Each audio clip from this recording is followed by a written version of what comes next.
everyone, another scrapbook spread for you today. This time I'm doing a scrapbook challenge. Ooh. But before I tell you about that, I'm just quickly showing you the papers here. These are all from Crate paper. I forget the names of them. They were on the branding strips, but the strips are long gone. I'm sorry, I should have looked at them first. But anyway, so this challenge was given to the people who went to the Crafty Catch Up, which was held in February. I do have a video about that, which I will link. But basically, we were given these 3 papers, and the challenge was to create a scrapbook spread with only these papers. No embellishments, so no stickers, no thickers, no anything really. So just those papers. You are allowed to use pen, however, because I asked. But yes, so that was the challenge. These papers, I mean, I really love the fact that we were given papers to use. Like, it's the cutest thing ever, but the papers were really not me. They're very Valentine's themed, seeing as the event was held about a week after Valentine's Day. But one of the papers, for example, has like a load of cutter parts on that you probably saw, and it's all Valentine's-y, so I was a bit like, ugh. So it was kind of even more of a challenge for me of being not the pinky heart kind of person. So I chose a random picture to use, one of my best friend and I at our other best friend's wedding when we were bridesmaids, and we just took some silly selfies, and so there's one of the ones with a funny face on. So yes, so as you see, I used one paper and sort of did a wiggly line to do that on, and then spent some time figuring out what other paper to use it on, and then I decided to use that one with those sort of like horizontal brush strokes on. That's the one that's got the cutter part on the other side, and I know to some of you it's going to be like a cardinal sin not to use the cutter parts, but I'm sorry, they were also Valentine's-y, I just couldn't use them.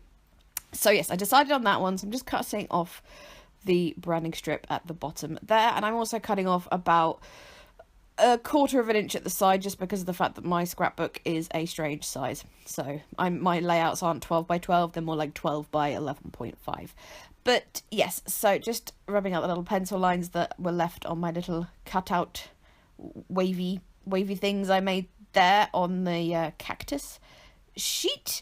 And using this double-sided tape, by the way, just FYI, is from Sainsbury's, and it is £2, and it's super wide double-sided tape, but it is so good. It's so sticky, and it's really easy to peel the backing off. So if you are in the UK and you've got a Sainsbury's nearby, I highly recommend it, that double-sided tape. It is really, like, I was pleasantly surprised with how good it is.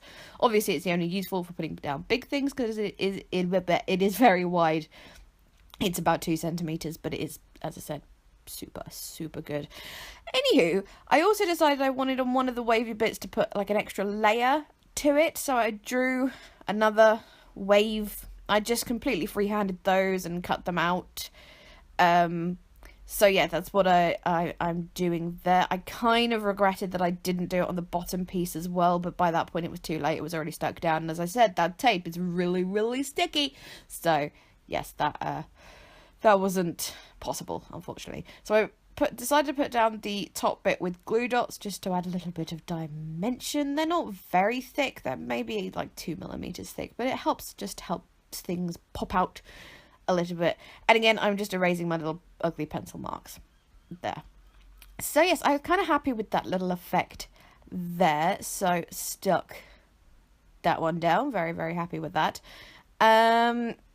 I don't know what to say at this point. What am I doing? I should have probably cut this out, really, because you've already seen me stick it down. I don't know why I'm showing you again. I was not very good editing there, Grace. So I hope everybody is well. This is what we're supposed to say, isn't it, in scrapbook spreads? I hope you're all well. I mean, genuinely, I do hope you're all well. Anyway, I'm putting Pritt Stick on the little endy bits there, because obviously the thick double-sided tape couldn't get to those. So I just didn't want them to start peeling or popping up, so that's what I did with those. Also, on the branding strips, there were a couple of little patterns and stuff, so I have cut those out to be able to use them. And I decided to do a sort of mishmash behind the picture. I don't really know how else to describe it, like just having random bits sticking out, because I didn't really have enough paper to do a full backing for the photo, and I always put a backing like that on the photo, so I was trying to be a little bit different by having those little random strips poking out in random ways. So that's what I decided to do. Just take a little picture on my phone just so I knew where to put them, because I always forget these things. I am very, very silly. I had to go and find my super skinny double-sided tape to put that long one down. The skinny one is from Dovecraft, and I have to say I'm not overly impressed with it. It's the same price as that super wide one from Sainsbury's, and it's just not as good, I'm afraid. And it's one of those ones where the sides of the roll of tape are also sticky, like they're tacky to touch. So yeah, I need to find some better skinny double-sided tape, because I'm not overly happy with that one. The never-ending quest for perfect sticky things in the scrapbooking world is, yeah, never-ending. So what am I going to do next? I think I'm about ready to stick down that photo, I should hope. Oh, I thought I might put that long strip in, and then I decided against it. Good decision, Grace. I don't like that at all. Get rid of it. Go. I leave my phone in shot as well, by the way. That's a really poor show, but never mind. I think I got a text at one point as well, and I was like, ah! Oh, I still wanted to know where to put that, it turns out. So yes, stuck that down again with glue dots for the whole dimension-y thing. And then I decided to use those hearts, which are on the other side of the cactus paper. Yes, they are. I really, really like that pattern with the hearts and like the scattered dots and everything. So what I did is I fussy cut them out, and I fussy cut all of the hearts. So I have cut out a bunch of that for you, obviously, because it took me forever.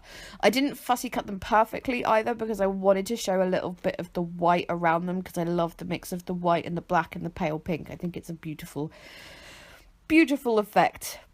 I know I say I don't like hearts, but I do like those hearts. They are pretty cool. I like those a lot. So yes, fussy cut a load of those out. I'm sure I could cut this bit out. Oh, I really, really hope I did. Oh no, now I'm worried. Oh God, come on, please, come on. Oh, thank goodness for that. Okay, so there's them all fussy cut. I had loads. Oh no, I'm making more. Oh dear, what's going on there? I think I wanted to just show how I was cutting not exactly and doing a sort of rough edge, and now, oh, finally they're all cut. Okay, so spent some time figuring out where to put what, and obviously I had some that where the side of the heart was chopped off, or the bottom, because they were at the edge of the papers. So yes, those were going at the side and the bottom and stuff. So I started off by putting that one at the bottom and that one at the side, just because I knew they needed to go in those certain places due to being cut off at one edge. Oh, as you can see, I also punched out some 1-inch hearts from the darker pink paper, but I don't actually use those, so just so you know, those do not get used. So yeah, then it came down to sticking down all those fussy cut hearts. I did a mix of them down with Pritt sticks, so there would be flat ones, and glue dots, so there would be poking out ones, and it took me quite a while to figure out where to put them, because I wanted it to look random, and when you want something to look random, it takes even longer than doing it in like an orderly fashion. So yes, I spent a very, very long time doing that, and then I decided to put that one where the top of the heart was cut off right at the top, so I knew where my beginning and end point was, if that makes sense. I hope that makes sense. But yes, I am pretty happy with this heart effect. I think they look really, really cool. Oh, there's me getting a text and hiding it. I don't know what it says. I hope it didn't say anything personal. But yes, there's that little thing that says I like you, that was from one of the branding strips. So she's my best mate. Of course I like her. Sometimes. I'm being silly. And then I used my 1-inch heart punch to cut out some of those funky little heart faces that are like smiley faces, and cross heart, and a nerdy one, and one with a pipe or something. I don't know.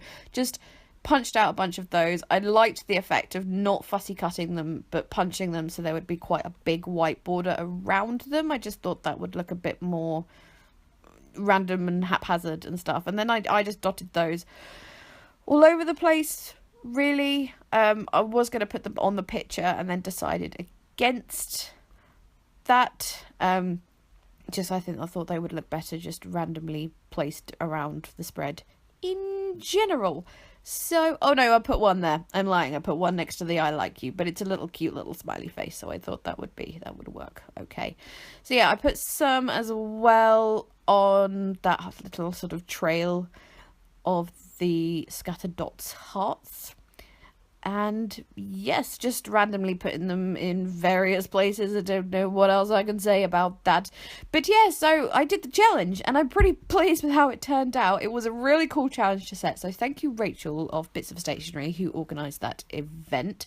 I just lastly went around that picture with a little doodly border just to help it pop out a little bit, because I thought it was getting a bit lost, and I think that really, really helped. And as I said, we were allowed to use pens, so yes. So there you go. This is a bit of dodgy camera work here, and I do apologise for that. It's a bit shaky, but yes. So thank you so much for watching, and I will see you guys in my next video. Bye bye.